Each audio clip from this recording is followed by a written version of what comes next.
প্রথমেই আসি হানিফ এন্টারপ্রাইজের সম্পর্কে। বাংলাদেশের পরিবহন জগতের সম্রাট নামে পরিচিত হানিফ এন্টারপ্রাইজ। হানিফ এন্টারপ্রাইজের প্রতিষ্ঠাতা মোহাম্মদ জয়নাল আবেদিন। মাত্র একটি ট্রাক দিয়ে শুরু হয় তার পরিবহন জগতে পথ চলা। সেই একটি ট্রাক থেকে বর্তমানে প্রায় 1200টি বাসের মালিক তিনি। ছোট ছেলে হানিফের নামে বাস কোম্পানির নাম রাখেন হানিফ এন্টারপ্রাইজ। পরিবহন জগতের সকল মালিকদের জন্য তিনি একটি পারফেক্ট এক্সাম্পল। যদিও বেশ কয়েকদিন আগে তিনি দুনিয়া থেকে চিরবিদায় নিয়েছেন, তবুও পরিবহন জগতে আসা সবগুলো বাস কোম্পানির মালিকরা তাকে অনুসরণ করেই কোম্পানির ব্যবসা চালু করে। আর এজন্যই বাংলাদেশে ফাদার অফ ট্রান্সপোর্টেশন নামে পরিচিত তিনি। অনেক আগে থেকেই বাংলাদেশে হানিফ এন্টারপ্রাইজের বাসগুলো সার্ভিস দিয়ে যাচ্ছে। তাদের পুরনো এবং নতুন মিলিয়ে সর্বমোট কয়টি বাস রয়েছে তা যে কোনো কারো পক্ষেই বলা অসম্ভব। তবে বর্তমানে তাদের রানিং গাড়ির সংখ্যা রয়েছে 800টিরও বেশিতে। 2010 থেকে 2021-এর কথা যদি বলা যায়, তবে এই সময় সর্বমোট 1200টিরও বেশি বাস রয়েছিল তাদের। তবে এর ভিতরে অনেক কয়েকটি বাসই তারা সেল করে দিয়েছে, আবার অনেকগুলো বাসই পার্মানেন্টলি ড্যামেজ হয়ে গেছে।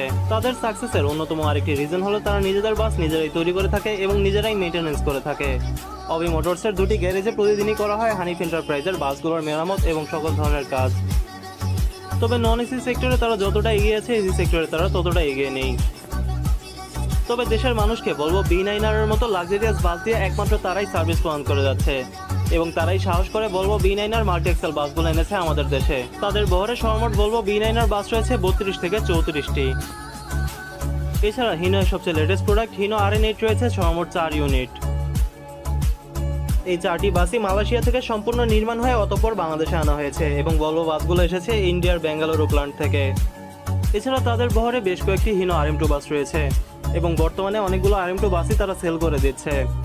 একসময় তারা RM2 বাসগুলোকে ভলভো B7R এর মতো দেখা যাওয়ার কারণে অনেক যাত্রীরাই কমপ্লেন করতো ভলভো B7R এর জায়গায় RM2 বাসগুলো দিয়ে তারা ট্রিপ প্রদান করছে। তাই যাত্রীদের সাজেস্ট করো বাসে ওঠার আগে বাস সম্পর্কে ন্যূনতম একটি আইডিয়া রাখা, যাতে বাসের শেপের জন্য কেউ আপনাকে বোকা না বানাতে পারে কিংবা মোটা অঙ্ক দাবি করতে না পারে।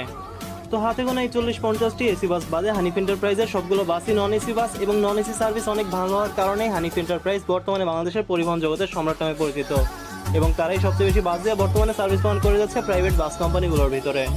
তবে বর্তমানে হানিফ এন্টারপ্রাইজ দুটি আলাদা সেক্টরে ভাগ হয়ে গেছে। 2020 সালে হানিফ এন্টারপ্রাইজের নতুন সেক্টর আসে কেটিসি হানিফ। জয়নাল আবেদিনের দুই ছেলের ভিতরে বড় ছেলের নাম ছিল কফিল।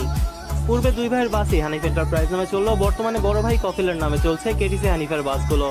কেটিসি দ্বারা বোঝানো হয়েছে কফিল ট্রান্সপোর্ট কোম্পানি হানিফ। দুটি সেকশন আলাদা হওয়ার কারণে কেটিসি হানিফের বাসগুলো হানিফ এন্টারপ্রাইজের বাসের সাথে অ্যাড করা যাচ্ছে না, যার ফলে হানিফ এন্টারপ্রাইজের বাস কিছুটা হলেও কমে গিয়েছে এবং বর্তমানে হানিফের রানিং বাসের সংখ্যা রয়েছে প্রায় 800টিরও বেশিতে।